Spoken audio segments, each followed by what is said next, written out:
Muy buenas tardes. Sean bienvenidos a esta nueva edición del Aula de Cultura del Diario Montañés en el Ateneo de Santander. Hoy está aquí con nosotros César Pérez Gellida, un escritor vinculado además al Diario Montañés a través del Grupo Vocento, puesto que él, además de novelista, de guionista, es también un colaborador asiduo del norte de Castilla con una serie de artículos que publica de manera periódica. Pérez Gellida es un vallisoletano de la cosecha del 74 y él es licenciado en Geografía e Historia por la Universidad de Valladolid y máster en Dirección Comercial y Marketing por la Cámara de Comercio de esa misma localidad. Él ha tenido una vida bastante aventurera, interesante. Empezó muy lejos de la literatura, en el mundo de la comercialización, de la empresa. Sé que ha vivido en Argentina, que creo que es una experiencia, tal como está Argentina y como supongo que la habrá conocido, que marca, yo creo que de manera profunda, y después decidió tomar su verdadera vocación, pienso yo, luego nos lo aclarará él, que es la de escritor, perdón, y concretamente la de novelista, aunque yo creo que en todas sus novelas está siempre debajo ese otra alma, que es la de guionista de cine y de series de televisión, que yo creo que se entremezclan en su literatura.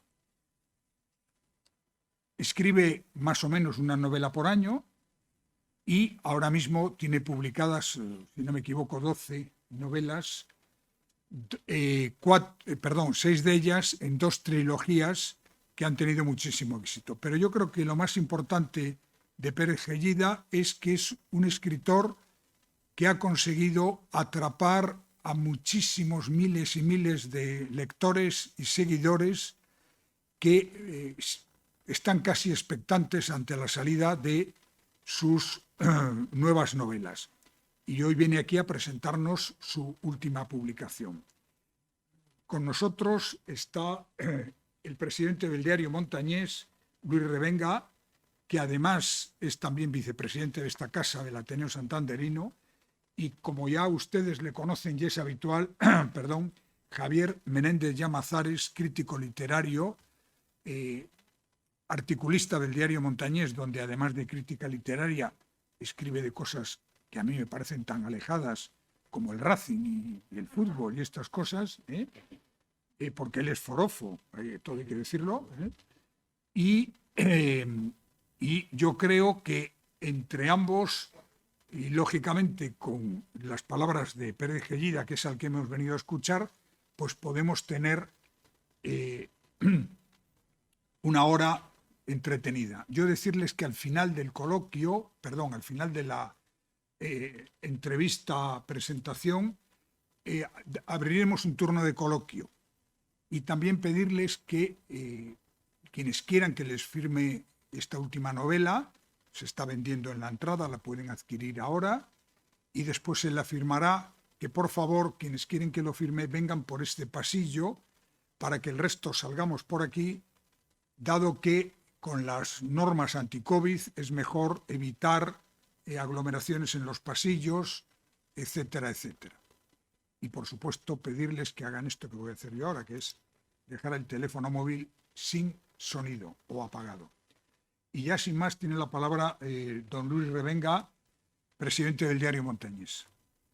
Buenas tardes, muchas gracias, presidente Manuel Ángel. Muchas gracias a todos ustedes por estar aquí. Yo no sé si habrán tenido la misma suerte que he tenido yo, que he tenido el privilegio de venir dando un paseo hasta el Ateneo. En esta noche de noviembre, húmeda, fría, pero plagada de gente en la calle, con una animación que me ha dado un impulso especial y me conecta con lo que estamos haciendo, intentando hacer desde el Diario Montañés, que es secundar, apoyar, promocionar el movimiento, la vuelta a la normalidad, la generación de actividad en general. En fin, creo que estamos todos en esa sintonía. Creo que hay que intentar pasar página de esta desgracia que nos ha tocado sin perder la memoria y la perspectiva de los que nos han faltado, de los que nos faltan. Pero entre todos tenemos que salir adelante. Volver a la normalidad, por cierto, es esto que estamos haciendo ahora. Estar sentados en el Ateneo con un escritor a mi derecha, César Pérez Gellida, que es una persona a la que acabo de conocer, pero que si Manuel Ángel no nos avisa que eran las 7:30, hubiéramos estado hablando con él arriba horas, porque de verdad que es una persona interesantísima. Nos ha estado contando su vida a grandes rasgos, le hemos hecho alguna pregunta y estoy seguro que va a ampliar las explicaciones que procedan. Tiene los méritos que ha destacado Manuel Ángel, es poseedor de varios premios, pero es que además ha sido pregonero de las fiestas de San Lorenzo en Valladolid, y eso no lo puede decir cualquiera. Hombre muy vinculado a Valladolid y a su provincia, especialmente al pueblo de Urueña, que gracias a sus novelas y a su lectura y a su escritura, pues está teniendo una gran promoción. Y en definitiva, el diario montañés está presente una vez más con un gran escritor, con una persona que viene a contarnos en qué consiste su novela, con la suerte de tener aquí a Manuel Ángel Castañeda y con la suerte de tener aquí a Javier Menéndez de Llamazares, aunque esté de luto, porque no sé si se han enterado que ha fallecido su ordenador la semana pasada. Supongo que habrán leído la página de opinión, son vecinos de página el domingo Manuel Ángel y Javier. Manuel Ángel ha hablado de la energía nuclear y Javier ha dedicado un sentido pésame a su ordenador, que espero sustituya inmediatamente por otro porque no podemos perder sus pautas. Así que muchas gracias a todos. Vamos a pasar un rato agradable. A mí me encanta personalmente acabar la jornada aquí, de la manera que lo estamos haciendo hoy, y por eso es un auténtico placer estar otra vez aquí con ustedes. Muchísimas gracias por su presencia y cedo la palabra a Javier Menéndez Llamazares. Pues muchísimas gracias, buenas noches a todos. Gracias por las condolencias. Esta ha sido una pérdida, espero que reparable, pero a cualquiera que lo haya pasado seguro que me podéis comprender, ¿verdad? Que se te muera un ordenador entre los brazos es, sobre todo cuando estás haciendo una entrevista a Andrés Trapiello y en mitad de la cuarta página que llevas tecleada se muere. Bueno, en fin. Pero vamos a hablar de cosas mucho más interesantes. Estas son otras heridas, estas astillas en la piel que comienzan con una cita de un autor que no conocía, Álvaro Vázquez de Haro, que dice: hay astillas que conviene no extraer jamás, estén clavadas donde estén. De esto nos va a hablar esta novela, de heridas o astillas que taponan heridas, pero que en algún momento pueden salir, pueden desaparecer y no se sabe qué va a ocurrir a continuación. Nos plantea una historia en dos fases, en dos coordenadas temporales. Primero, unos sucesos que iremos descubriendo poco a poco, que fueron terribles, que ocurren en 1993 en un colegio interno, el Colegio San Nicolás de Bari, cuando los protagonistas tienen 13 años, creo que sería séptimo, octavo de GB, pero todavía había GB por entonces, claro. en el 93. Y algo que sucede pues casi hoy, en 2019, en ese mundo que teníamos antes de que hubiera mascarillas, etcétera, pero que también ocurrían otras cosas tremendas. Y lo que sucedió entonces, lo que sucedió en ese colegio entre varios alumnos y también un profesor, va a tener sus consecuencias en Valladolid, en un pueblo que se llama Urueña, en 2019. Un pueblo que además es absolutamente singular porque es un pueblo medieval, pero en el que, yo no sé si lo dice incluso la promoción del libro, tiene más librerías que bares, que es algo insólito, yo creo que debe ser el único caso mundial, y que algo tendrá que ver con algún tipo de no sé, conjura o ayuda institucional, porque vamos, es increíble. Pero bueno, ¿qué sucede en 2019? Bueno, pues hay un escritor, Álvaro, de enorme éxito.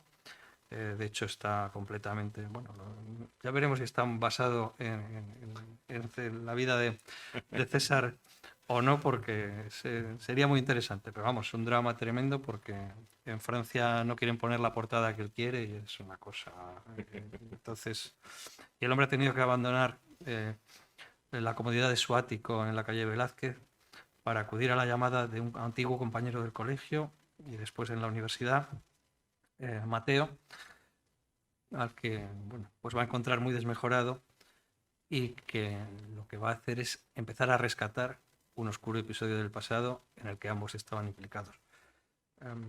No voy a desvelar mucho, pero en cuanto abran el libro van a ver que corre la sangre, yo creo que desde la primera página. O sea que...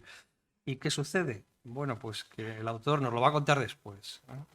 Normalmente estas cosas se cuentan o no se cuentan, pero César ha tenido la gentileza de colocar un pequeño epílogo en el que nos confiesa que él quería hacer una cosa distinta.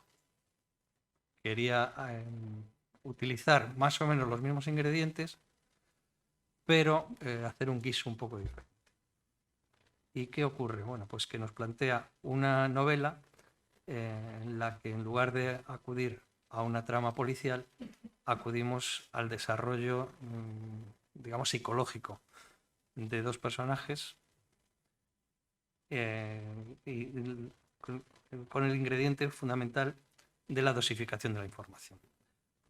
Poco a poco, bueno, pues lo que nos plantea entonces es un dúo de voces, que es lo realmente, digamos, insólito, sobre todo en una novela negra. Luego discutiremos si es thriller psicológico o novela negra, porque leyendo la promoción yo tengo dudas. No sé si hay alguna distinción de género o no. Pero lo que sucede es que hay un dúo de voces, o incluso un trío casi, finalmente, porque luego hay una investigación, pero en un momento vamos a ir a hablar a la víctima, no a la víctima, sino a uno de los protagonistas, y luego vamos a seguir la conversación del otro de los protagonistas, de Álvaro y de Mateo, que se irán intercalando. Y además vamos a ir viajando en el tiempo del 93 al 2019, de la causa a la consecuencia. Bueno, todo ello además, pues con... Yo le decía que había humor, aunque sea un poco exagerado decir esto en una novela tan negra, pero sí que está tratado con cierta acidez y cierto humor negro y sobre todo un ritmo muy, muy trepidante. Hay su parte de investigación criminal, que veremos después, aunque sobre todo yo creo que el punto fuerte es una ambientación muy eficaz que nos lleva no solamente a este colegio, donde realmente parece increíble pensar que pudieran ocurrir cosas así en 1993. Sí que me gustaría que lo hablásemos después. Y cómo unas consecuencias, un hecho traumático en aquel momento puede acabar desencadenando bueno, pues una auténtica tragedia que bueno, correrán ríos de sangre. Es que es complicado el no desvelar demasiado de la trama porque tampoco quiero que se me enfade. Lo que no sé es que se está muy basado el escritor si yo enfadarme en no su me voy a propia enfadar, porque biografía. yo sé de qué va la historia, si Claro, se pueden claro. enfadar los posibles lectores. Pero bueno, visto que el escritor es un poco así, y ya digo que hay muchos navajazos, nada más empezar, mejor vamos a tener cuidado. César, cuando tú hablas de Álvaro, de esa pasta inmensa que gana, de lo que se ha forrado escribiendo sin esperarlo, o sea, ¿realmente esa es la vida de un escritor? ¿Así te has inspirado en tu propia vida y le has cambiado el nombre? ¿Cómo es esto? La respuesta rápida es no, y lo primero que voy a es dar las buenas tardes a todas las personas que estáis aquí hoy acompañándonos. Muchísimas gracias por venir, muchísimas gracias al Ateneo, por supuesto, y muchísimas gracias al Diario Montañés y a Javi por estar de partener. No, en absoluto. En España somos menos de 100 personas las que nos dedicamos profesionalmente a este oficio de escribir, y de esas 100 personas no sé en qué porcentaje tienen yates y casas como las que tiene Álvaro. No, es una proyección de lo que nos gustaría a todos conseguir, ¿no?, en este oficio, y no solamente en este oficio, sino en cualquiera de los oficios a los que nos dedicamos, pues ser retribuidos muy por encima de lo que podemos gastar, ¿no? Ojalá. Pero insisto, la respuesta es no. Y el paralelismo con Álvaro, tampoco, ninguno.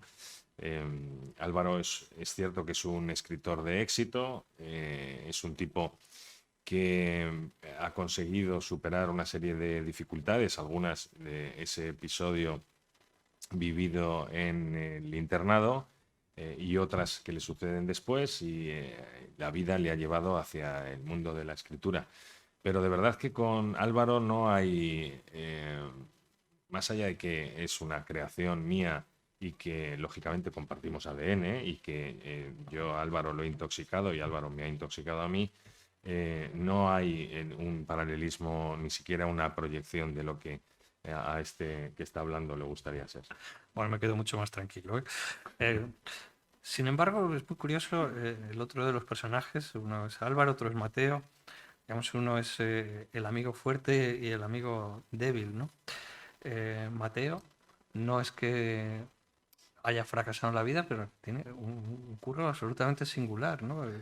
Se dedica a hacer pasatiempos, a escribir crucigramas y, bueno, parece que incluso le iba bastante bien. De hecho, yo creo que ha acabado colonizando la novela porque cuando la lean, bueno, los capítulos no tienen títulos, sino que es una entrada de cada crucigrama, vertical 5 letras, facultad de hacer algo, y para el que le apetezca y se anime, bueno, pues al final no solamente vienen todas, todo el crucigrama colocado, sino que hasta se ha tenido la gentileza de darnos las respuestas, o sea que por el mismo precio, bueno, pues un crucigrama y una novela. Yo creo que cómo surge este personaje y cómo se te ocurre el fabular a un creador de crucigramas que es, yo creo, Ocón de Oro. Crucigramista, he tenido que aprender a pronunciar esta palabra. Bueno, es una profesión que no hace demasiado tiempo existía y aquí estamos con alguien que tiene mucha relación con los diarios y el problema es que la pérdida que ha tenido el peso del papel ha hecho que sea una profesión que vaya en desuso, pero los crucigramistas tipo Mambrino, por ejemplo, eran personas que eran muy demandadas y tenían su prestigio. Y el hecho de que él sea crucigramista tiene que ver con cómo tiene estructurada la cabeza. Es un tipo al que le tienen que encajar todas las piezas.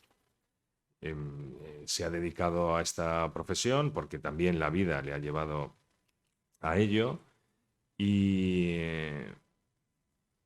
el asunto es que él tiene un plan y hay un paralelismo entre cómo se estructura un crucigrama o una sopa de letras o donde tú tienes que planificar antes de desarrollar. Y así funciona la cabeza de Mateo. Él tiene un plan. Otra cosa es que ese plan, donde hay más intervinientes, termine saliendo y cuadrando todo el crucigrama, ¿no? Dicho esto, con el asunto del crucigrama, me he arrepentido tantas veces, en el capítulo 8 o 9, no recuerdo cuándo, se me ocurre la feliz idea de hacer esto de los títulos y que cada uno fuera un enigma de este crucigrama para completar al final.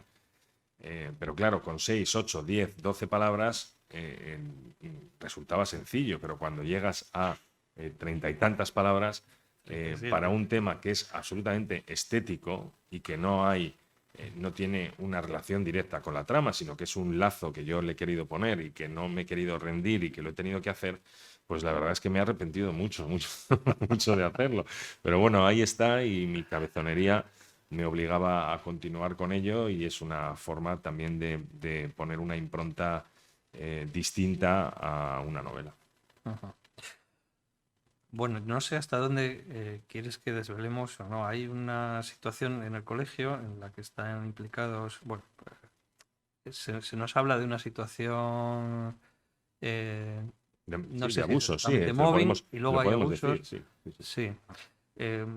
Y antes comentaba que está ambientado en 1993. Normalmente estamos acostumbrados a pensar en esas situaciones como en épocas pretéritas, ¿no? Casi de posguerra, etcétera. Sin embargo, tú lo has ambientado, bueno, pues más o menos en nuestra juventud, porque yo creo que tendría más o menos la misma edad. ¿Realmente tú crees que eran así los internados? ¿Los has investigado, etcétera? Bueno, no es que lo crea yo, no es un asunto de opinión, eso no es una fabulación, son datos y lamentablemente cada vez más estamos viendo que estos temas de abusos salen a la luz y salen a la luz con personas de 30, 40 o 50 años que han decidido contarlo por fin. ¿Cuál es el mayor problema que tienen los abusos en estos entornos. Yo lo he encuadrado en un internado porque, no por ninguna razón en concreto, sino porque hay muchos casos que se han producido en este tipo de entornos. Desde luego que no está vinculado a lo religioso de forma exclusiva, pero se han dado muchos casos en los que esta situación de poder ejercida de un adulto sobre un menor no requiere la violencia. ¿Y eso qué consecuencias tiene? La principal consecuencia es que hace a la víctima cómplice. ¿Por qué? Porque ha sido convencido normalmente. Y eso es lo que hace que normalmente y que de forma habitual no haya una respuesta de denuncia inmediata, sino que aquello quede en la memoria de la víctima y que transcurridos X años, a lo mejor una chispa, una denuncia es lo que hace que todo esto salga a la luz. Hace poco he visto un reportaje, creo que es en Netflix, que habla sobre los abusos en determinados entornos, y uno de los entrevistados es un tipo que podría ser Don Teófilo perfectamente. A cara descubierta, condenado, él trata de justificar sus actos de un tipo que estuvo abusando de menores durante 11 años, casi 18 menores que hayan denunciado, que le hayan acusado, y él lo que dice es que tenía un problema que no era capaz de controlar. Esa es su justificación. Pero claro, todo el mal que ha causado y todo el descalabro que provoca en las víctimas es lo que hace que en función de cada uno lo proceses de una forma distinta. Habrá algunos que deseen olvidarlo, hay otros que desean que esa persona pague, pero hay muchas formas de que esa persona pague. El camino que elige Mateo es un camino concreto y es la venganza, pero la venganza personal. Este es el eje motivacional que desencadena todo lo que ocurre en la trama de Astillas en la piel. Bueno, la venganza incluso en varias fases, ¿no? Y que acaba, bueno, pues convirtiendo a Álvaro en un trasunto casi de Cervantes, ¿no? Porque a medida que pierde en un accidente, suponemos, la movilidad de la mano, va adquiriendo el éxito, o el talento y el éxito literario, ¿no? Curiosa. No había hecho ese paralelismo, la verdad es que no se me había ocurrido, pero en otra próxima conferencia me lo apropio. Como Cuidado, mío. que habrá venganza, ¿eh? Lo curioso, no sé, es esa lectura que has hecho, ¿no? De cómo afecta a las víctimas y la decisión que toma o la repercusión que tiene en Mateo, que es la venganza. Pero claro, alrededor de ese caso de abuso entre un profesor y un alumno, hay toda una sociedad, que es la sociedad de los estudiantes, en la que hay también un sistema de clases y casi una estructura de crimen organizado o semi-organizado, ¿no? Una mafia estudiantil que además va a tener una grave, bueno, pues un desenlace todavía peor, ¿no? Está probablemente relacionado digamos, esos casos de abuso profesores, alumnos, con que luego se mimeticen entre los estudiantes, entre los jóvenes, esas relaciones de poder desiguales y esos abusos. Pero es que nuestra sociedad es así.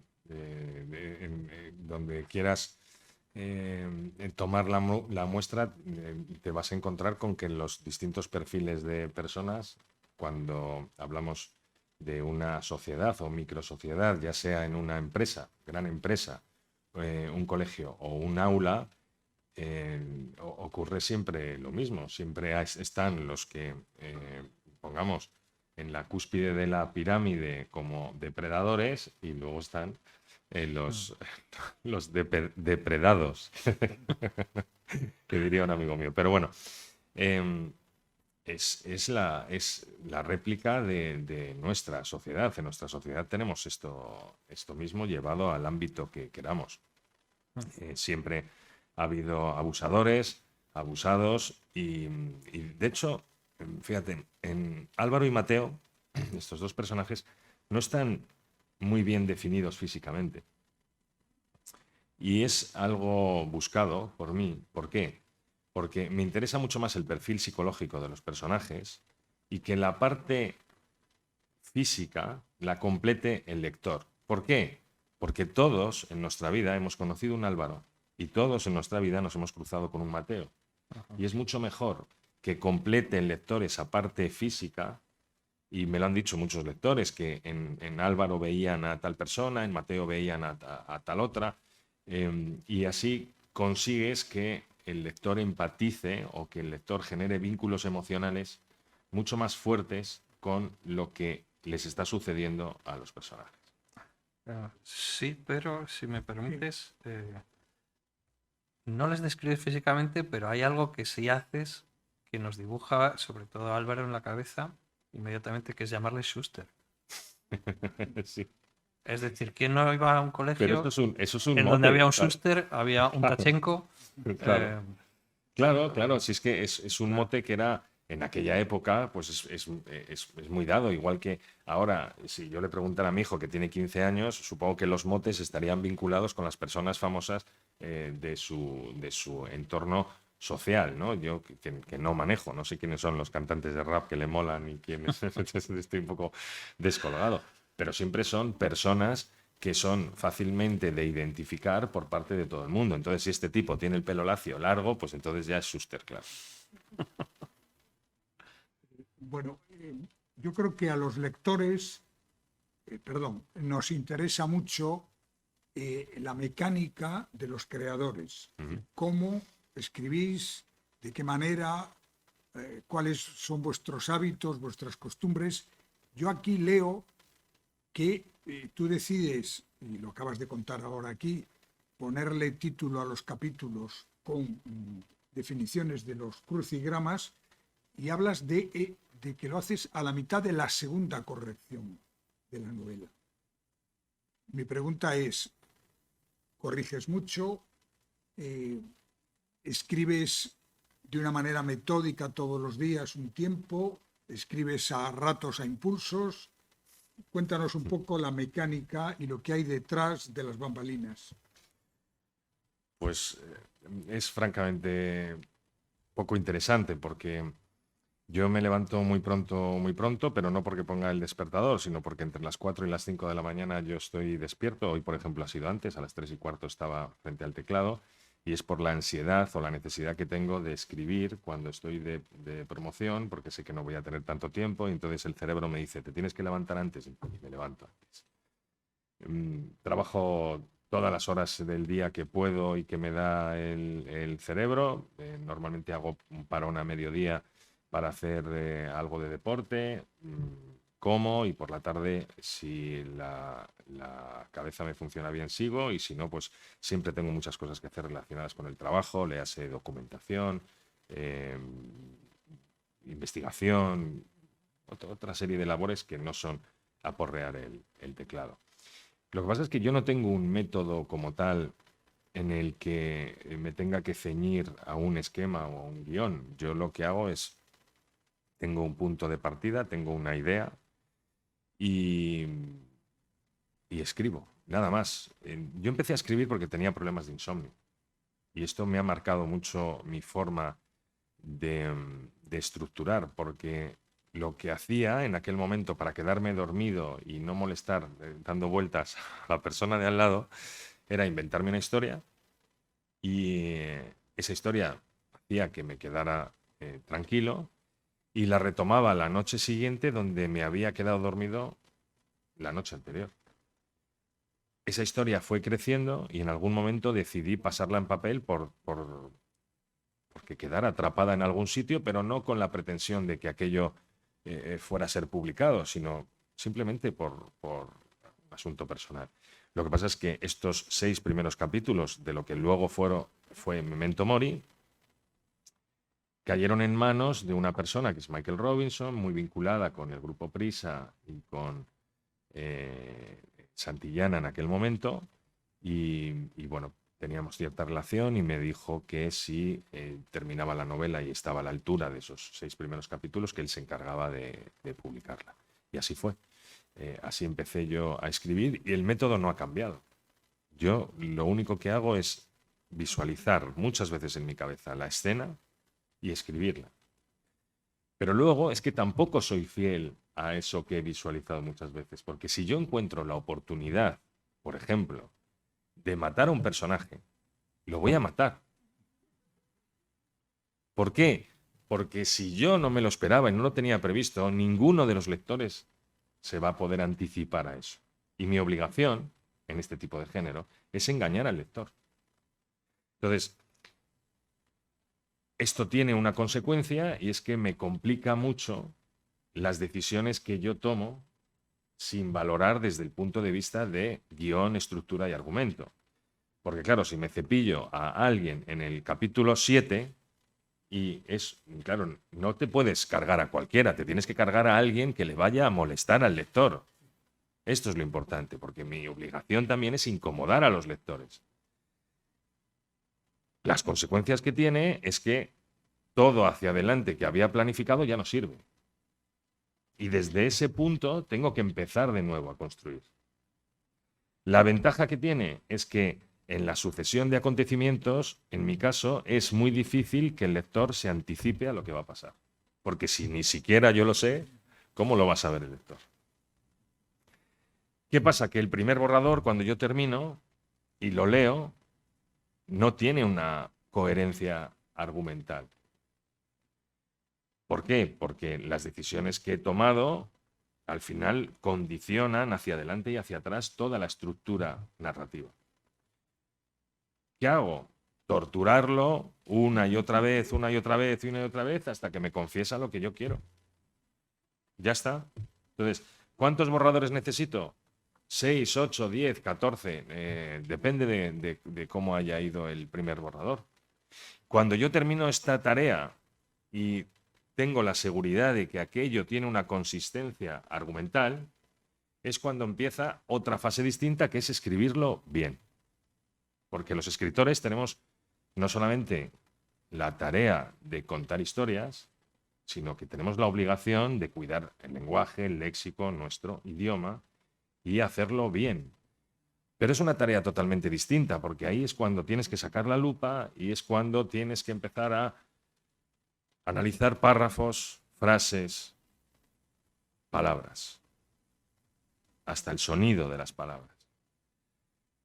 Y aquello es infinito. Ese trabajo es las veces que tú consideres que hasta que es perfecto, bajo tu punto de vista, y se lo envías a la editorial. A partir de ahí empieza otro trabajo, que es la pelea con la editorial. En mi caso, tengo poca pelea porque yo trabajo mucho el manuscrito.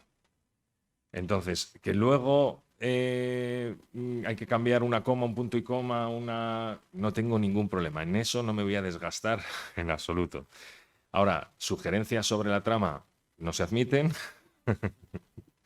Sugerencias estilísticas pocas.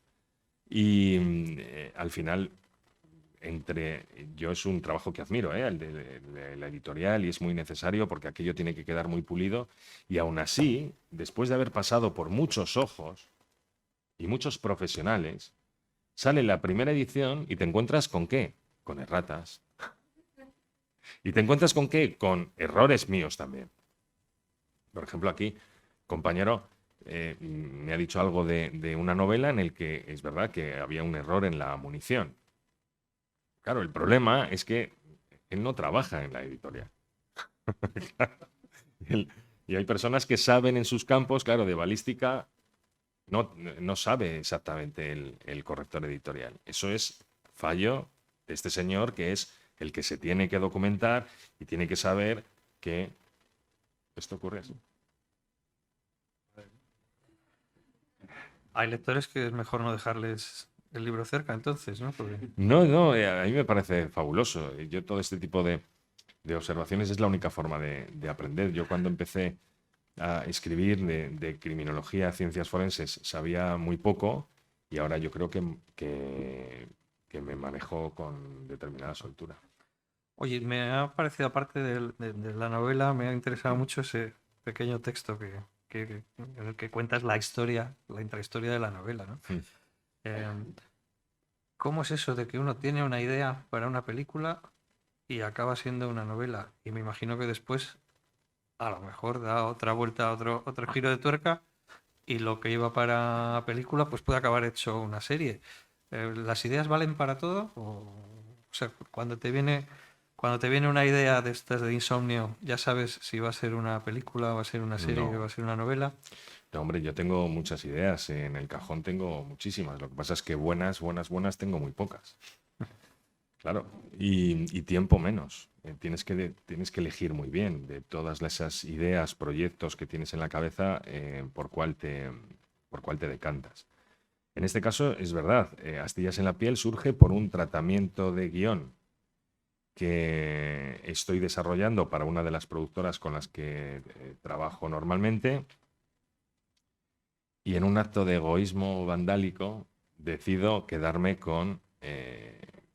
sobre todo con los personajes, porque una de las partes que tiene el tratamiento de guión, aparte del desarrollo completo de la trama, bueno, no nos vamos a meter con temas de guión, pero una parte muy importante es el desarrollo de los personajes, el histórico vital. Y en ese histórico vital hay un proceso de interpretación que tenemos que hacer los autores, que es meternos en la piel de esos personajes. Cuando llegas a esa profundidad, son tus personajes. En el guión no funciona así. El guión es colaborativo. Yo puedo hacer un guión, pero ese guión va a pasar a la productora X. Esa productora X tiene sus propios guionistas, que se les van a ocurrir brillantes ideas, brillantísimas ideas, empiezan con los ISIS, y si en lugar de esto hacemos lo otro. Y no te queda más remedio, es una pelea, pero muchas veces tienes que ceder. Pero es que después de escribir esos guiones, reescribirlos 1.000.000 de veces, van a la plataforma correspondiente. Y esa plataforma correspondiente, no te lo vas a creer, pero tiene sus propios guionistas. Y no solamente tiene sus propios guionistas, sino que tiene el jefe de guionistas. Y todos tienen brillantes ideas. Quiere decir que del punto de partida al punto de llegada pasa por muchas personas con brillantes ideas. Y esto no lo estoy diciendo con sorna. Pueden ser brillantes ideas. El caso es que en ese camino se produce una distorsión. Entonces, como yo esto ya me lo sabía, dije egoístamente, no. Mateo y Álvaro son míos. Y esto no quiere decir que no vaya a tener una segunda vida en el mundo audiovisual, pero ya les he condenado. Porque Álvaro y Mateo tienen que ser Álvaro y Mateo. Entonces hay mucho menos margen de maniobra. Entonces este fue el motivo. Bueno, si te parece, hablamos un poco de Álvaro y Mateo, ¿no? Cuando uno empieza a leer cómo se conocen, Mateo está en un grave problema. Bueno, todavía se va a grabar más, pero él se siente en un callejón sin salida y Álvaro parece casi un salvador, ¿no? Porque parece que va a surgir una amistad hermosa, sin embargo, yo creo que a lo largo de la novela dinamitas el concepto de amistad, ¿no? Es como eso de... Ahí a lo mejor estamos contando un poco más de lo que deberíamos. Pero sí, sucede en ese resumen, podemos contar que hay un punto de partida en el que Mateo pide la ayuda de su amigo Álvaro. Álvaro es reticente. Finalmente, como está implicado en ese asunto que sucedió en el pasado, decide acudir a la llamada de su amigo y a partir de ahí el plan que tiene Mateo trazado en su cabeza se va desarrollando como él cree que se tiene que desarrollar, pero No, pero no quería contarte que contáramos la trama, sino más bien cómo yo creo que rascas un poco por debajo de ese concepto que tenemos de la amistad y que a veces detrás de una aparente amistad hay bueno, pues muchos intereses y incluso mucho egoísmo, ¿no? Que como que hay gente que es muy confiada y otra gente que sabe aprovechar esa confianza de los demás, ¿no? Bueno, pero ahí no estoy descubriendo nada que no sepamos todos los que estamos aquí, que tenemos determinada edad. Las relaciones personales desde muy pequeños ya eh, vamos entendiendo cómo funcionan unos, cómo funcionan otros, porque hay distintos perfiles, hay distintos tipos de persona y lo que nos ocurre es que vamos aprendiendo con el paso del tiempo. Con el paso del tiempo eh, sabemos discernir, sabemos acercarnos, sabemos alejarnos, sabemos detectar determinadas personas que pueden ser tóxicas y que a lo mejor con 13, 14, 15 años no te das cuenta porque te dejas influir. ¿Por qué? Porque es una persona popular, por su atractivo personal, por su carácter embaucador, en mil premisas que a lo mejor con la experiencia filtramos y vemos más allá de esto, ¿no? Pero claro, estamos hablando de dos horizontes temporales, uno que ocurre en 1993 cuando tienen 13 años y otro cuando ocurre en el presente, que son dos personas maduras. Con la dificultad, porque esta novela la mayor dificultad que tiene, y una la has anticipado al principio, es la dosificación de información, y otra es las voces. Porque no solamente estamos hablando de dos voces distintas que llevan el 85% de la carga dramática de la novela y que tienen que parecerse muy poco y sobre todo no tienen que parecerse nada a la voz del autor, pero en dos horizontes temporales y con una evolución. No puede hablar igual Mateo de 1993 que el Mateo de la actualidad y Álvaro exactamente lo mismo. Entonces, son 4 registros que además tienen que evolucionar. Y eso es donde a mí más se me paralizaban los dedos. Porque una cosa es desarrollar un diálogo en bruto, lo que tú quieres contar, pero luego cuando en esta fase donde sacas la lupa, que contaba antes, es cuando tú tienes que detectar este tipo de cosas. Y decir, Mateo está sonando adulto en 1993, no puede sonar adulto. Por tanto, tiene que utilizar un léxico distinto. E incluso las frases que construye no pueden ser frases complejas.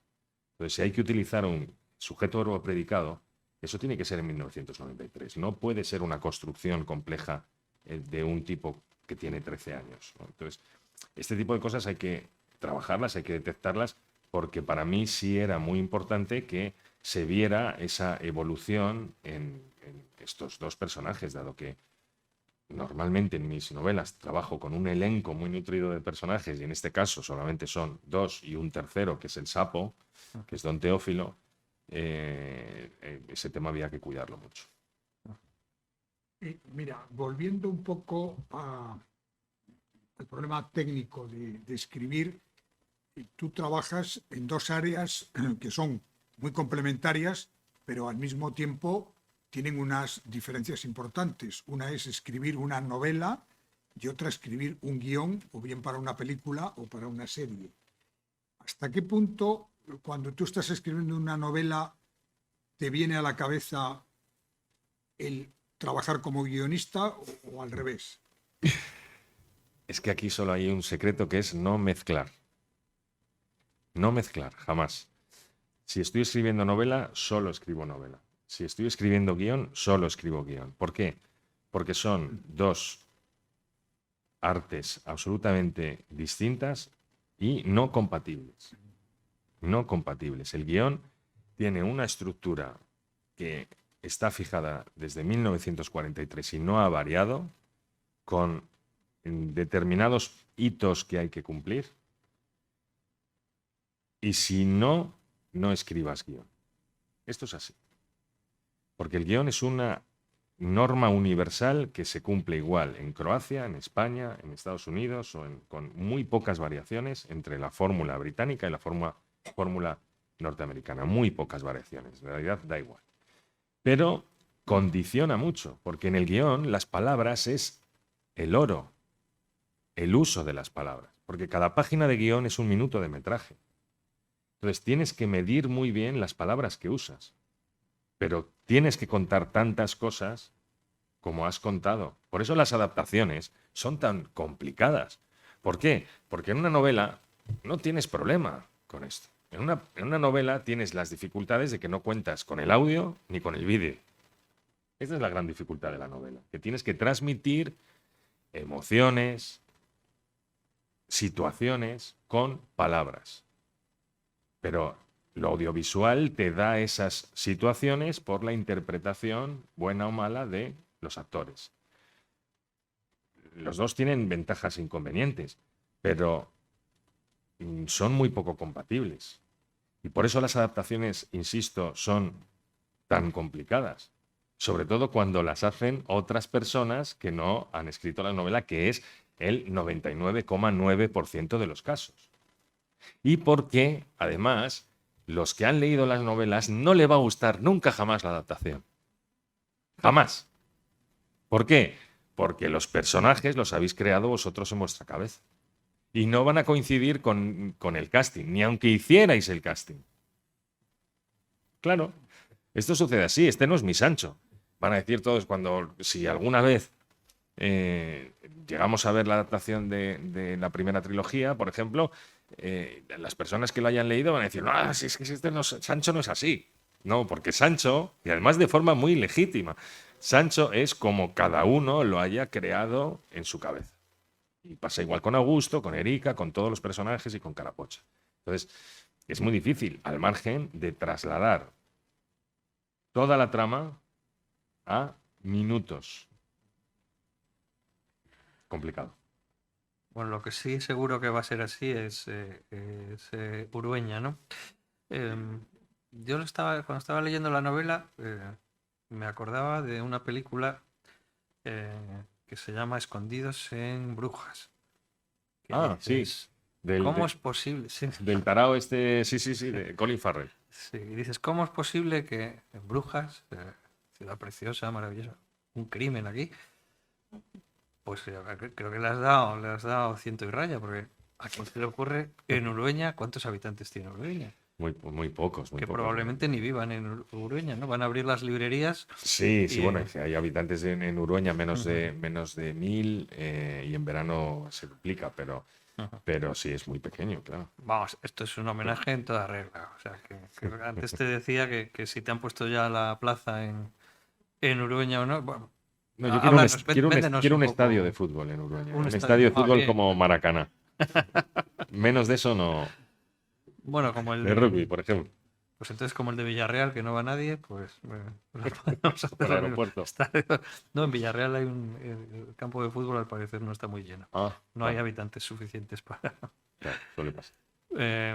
Véndenos un poco Urueña, ya que eras dedicados al marketing. Yo siempre digo lo mismo. Urueña ya existía y tenía el mismo encanto que tiene ahora mismo antes de escribir Astillas en la piel. Es una población que tiene unas particularidades que la hacen única.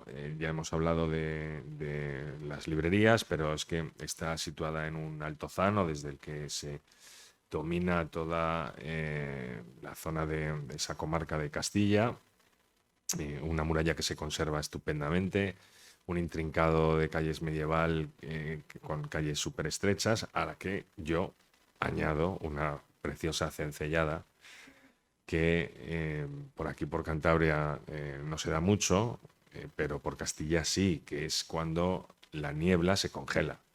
Cuando la niebla se congela, se produce un efecto que es que tanto en el plano vertical como en el plano horizontal todo se tiñe de blanco. Cuando hay una gran nevada, solamente el plano horizontal se cubre de blanco, pero cuando una cencellada fuerte ocurre, todo se tiñe de blanco. Y aparte se ve con mucha dificultad 3, 4, 5 metros, y más en zonas angostas, estrechas, etc. Entonces, eso es un condimento que le pongo yo, pero en Urueña ha habido muchas cencelladas y hay fotos estupendas a las que yo recurrí de cencelladas que supongo que a partir de enero, febrero se darán unas cuantas. Y es la atmósfera que yo quería generar para este tipo de novela. Urueña para mí ya era un escenario hace mucho tiempo, pero no quería que fuera un escenario más de una de mis novelas.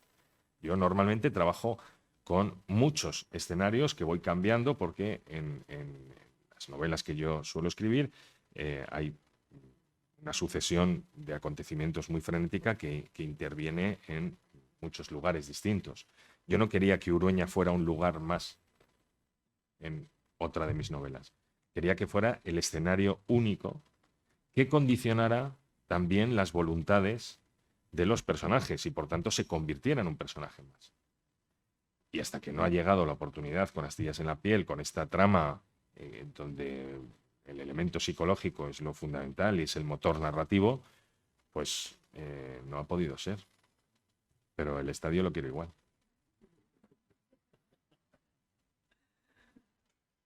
Bueno, también lo que yo creo que disfrutarán muchos lectores de nuestra generación son esos guiños, ¿no? Que sueltas de la época. Antes hablaba de Schuster. Parece que ahora no se ha novelado mucho sobre los finales de los 80, primeros 90, y es una época que a lo mejor, porque ahora estamos entrando en esa edad lectora, que parece que estaba vedada hasta hace poco, se está empezando, se debería tratar un poco más, ¿no? En la novela. Están muy mitificados los 80, la movida, etcétera, pero sin embargo, esa otra época a la que tú te refieres está bastante eclipsada, ¿no? ¿Merece la pena rescatarla? Todas las épocas han tenido sus partes oscuras, sus partes brillantes, unas más, otras menos. Hay momentos en la historia, si nos ceñimos a la de nuestro país, donde han ocurrido, han concurrido más bien distintos elementos que ha hecho que la parte cultural se disparara, como estamos hablando de los 80, y no solamente en la parte musical, sino que también en todas las artes se vio metido en esta rueda. Pero yo no sé si es que está denostada o no. Es verdad que a lo mejor está un tanto eclipsada. Pero bueno, a mí ha sido, no ha habido una pretensión por mi parte de reivindicar esta época ni nada por el estilo. Simplemente que si tenía que interpretar a personajes quería que fueran adolescentes, 13 años, me encajaban esas fechas. O sea que fue casi por obligación más que por devoción. Y yo creo que le toca al público ahora. La última pregunta. No, simplemente quería saber en qué estabas trabajando, porque como ya nos has contado que tienes esa doble vida de guionista novelista, en qué andas enredado y qué es lo próximo que podemos esperar. ¿Sabes lo que pasa? Que aquí hay ahora mismo 54 personas. Y más los 3 que estéis aquí, total 57. Si yo contara esto, no tengo opinares suficiente en Santander para enterrar a 57 personas. Y encima se está grabando y se va a emitir por streaming. No, simplemente estoy trabajando en lo siguiente, pero estoy avanzando lento y estoy avanzando mal. Eso es lo único que sé de esta novela y que la tengo que entregar a principios de mayo y voy francamente, francamente mal, no solamente para cumplir el plazo, sino para llegar como a mí me gusta llegar en la entrega. Porque esta promoción se nos está alargando muchísimo, porque durante el verano han ocurrido cosas que no me han dejado dedicarme a la novela y entonces este tipo de parones en los que me cuesta tanto recuperar a los personajes como la trama, con el cabreo que ello conlleva personal, porque yo hasta el lunes, por ejemplo, no voy a volver a escribir. Hasta el lunes. El lunes, cuando me plante delante del teclado, lo primero es que me van a pasar de la editorial el planning de la semana, de dónde tengo que ir, Logroño, Pamplona, etcétera, etcétera. Lo siguiente es que no sé dónde estoy, no sé en qué punto estoy de la novela. Y tengo que leer hacia atrás, cosa que jamás he tenido que hacer. Tengo que recuperar el tacto de los personajes para interpretarlos como yo quiero. Y tengo que saber hacia dónde quiero ir.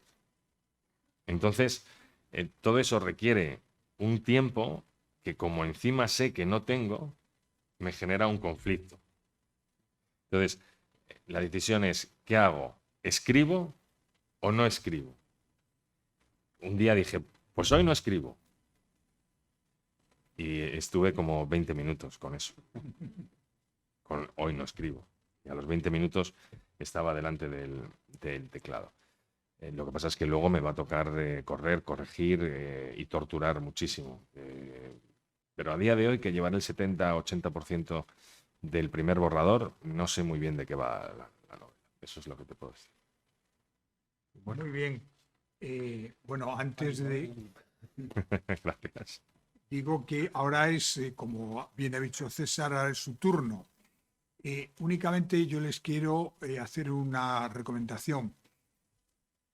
Esto se está transmitiendo por streaming, como bien ha dicho el escritor, y además va a quedar grabado. El problema es que con el COVID no podemos pasarles a ustedes el micrófono.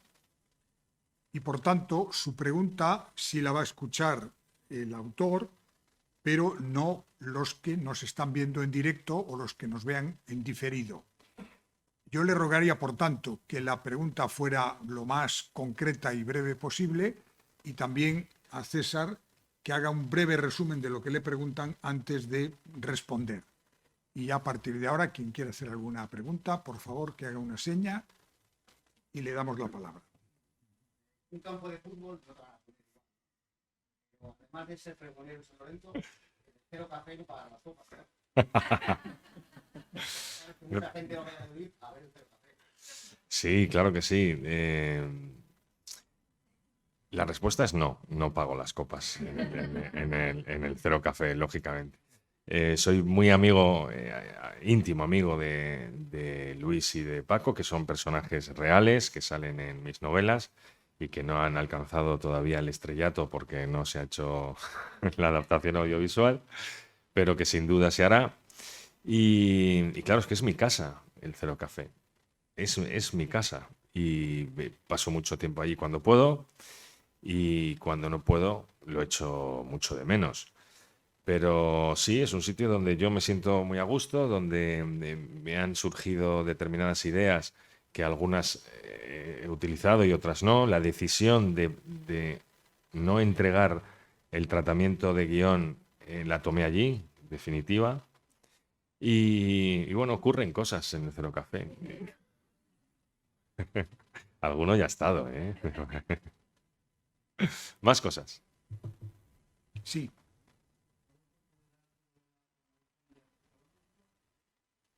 Sí, sin duda. Se puede considerar un thriller psicológico dentro de lo complicado que es etiquetar el género en este país. Y la culpa la tiene el Corte Inglés, porque lo hacen muy mal.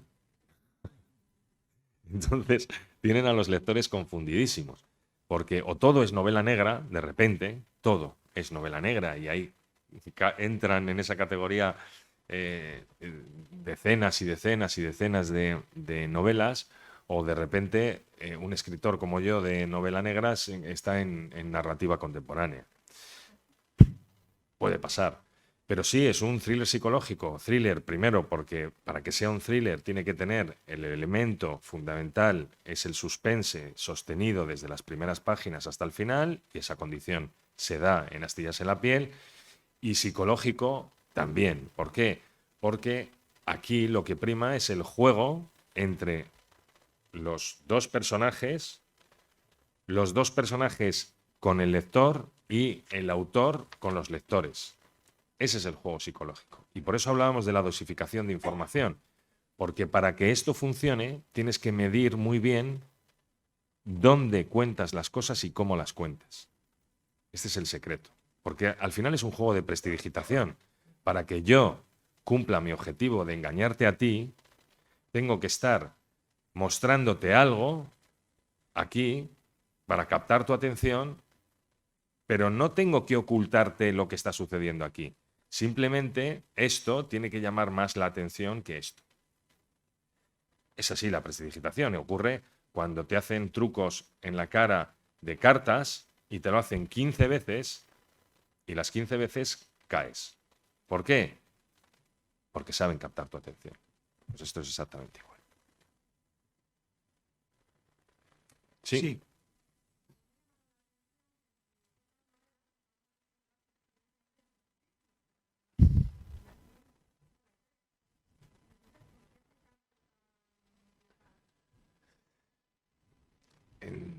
porque lo requería la historia.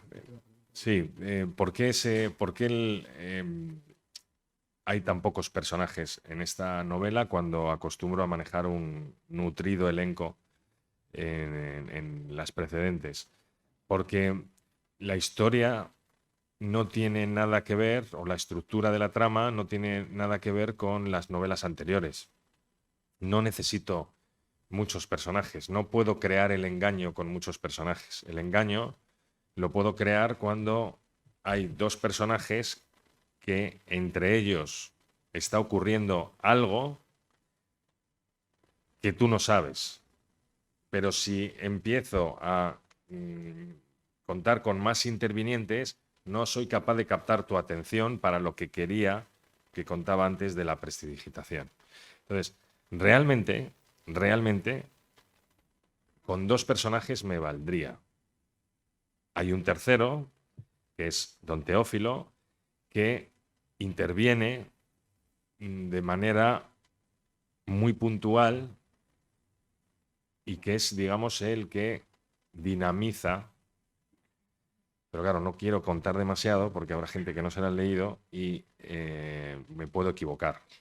Entonces, era muy necesario que aquí solamente hubiera dos personajes. Y además, yo necesitaba que el lector empatizara al menos con uno de los personajes. Si no consigo eso, la novela no sirve para nada. Porque ocurra lo que ocurra en la novela, si el lector no lo vive porque ha generado un vínculo emocional con uno o los dos personajes, al final no me insultáis a través de redes sociales, que es mi propósito. También, que terminéis la novela y vengan estos cariñosos insultos en los que yo me doy cuenta de que en ese juego del engaño he ganado yo. ¿Más cosas?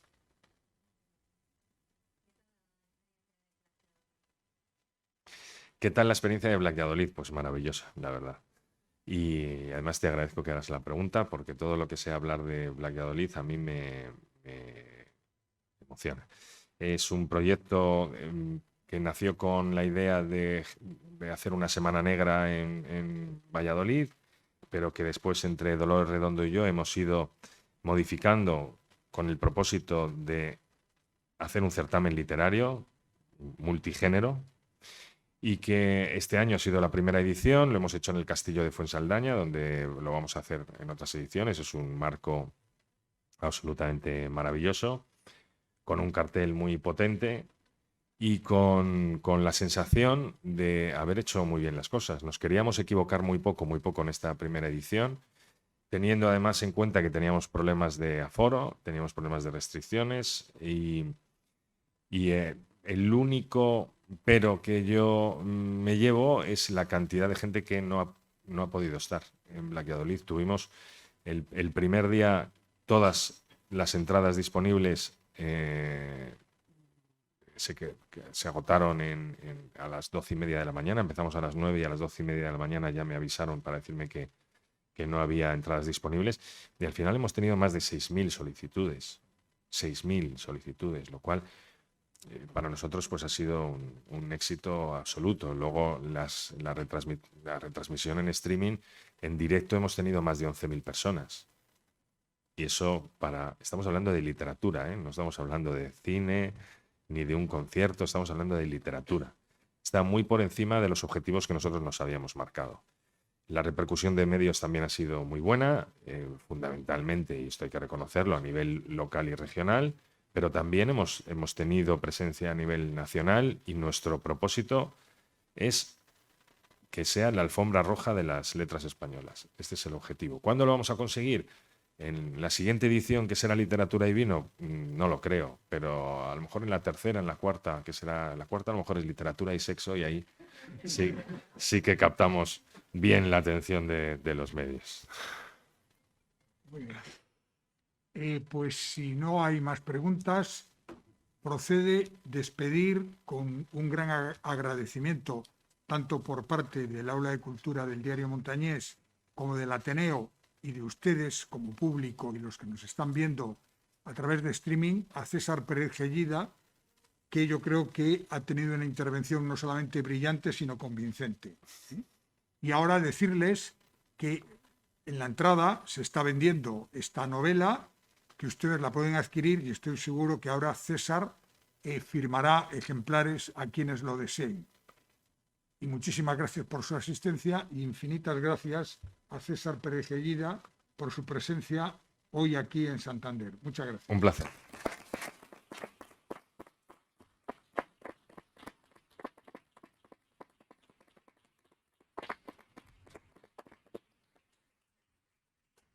Muy bien. Súper lamentado, ¿eh?